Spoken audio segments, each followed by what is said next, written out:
আসসালামু আলাইকুম এভরিওয়ান। আজকে বিকেলবেলা আমার ছেলেকে যখন বারান্দা দাঁড়া করলাম, মনে হলো একটু ভিডিও আপনাদের সাথে শেয়ার করি। ওকে আমি সকালে বিকেলে বা দুপুরে যখনই সময় পাই 20 মিনিট 15 মিনিট করে দাঁড়া করাই। ওর পা আবার ক্লাব ফুট, ও এমনিতে ফ্লোরে দাঁড়ালে ব্যথা পায়, এই জন্য ওকে আমি একটা ছোটো পাপোশের উপর দাঁড় করিয়েছি।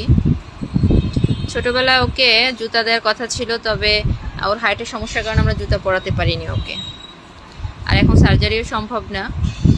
পাপোশ বা মোটা কোনো কিছুর উপরে কাপড় উপর দাঁড়া করলে অনেকটা সময় দাঁড়িয়ে থাকতে পারেও। তো এটা আর কি সবসময় আমি ওকে প্র্যাকটিস করাই, সকাল বিকেল দুপুর যখনই সময় পাই 10 মিনিট 15 মিনিট করে দাঁড়ানোর চেষ্টা করাই। তো আগে তো একদমই বসে থাকতো, আর এখন সে দাঁড়া করালে আলহামদুলিল্লাহ 10 মিনিট বা 15 মিনিট একটা না আলহামদুলিল্লাহ দাঁড়াতে পারে। তো অটিস্টিক বাচ্চাদের ক্ষেত্রে তো সময়টা অবশ্যই, আমি প্রত্যেকটা ভিডিওতে বলি যে যত অটিস্টিক বাচ্চাদের মায়ের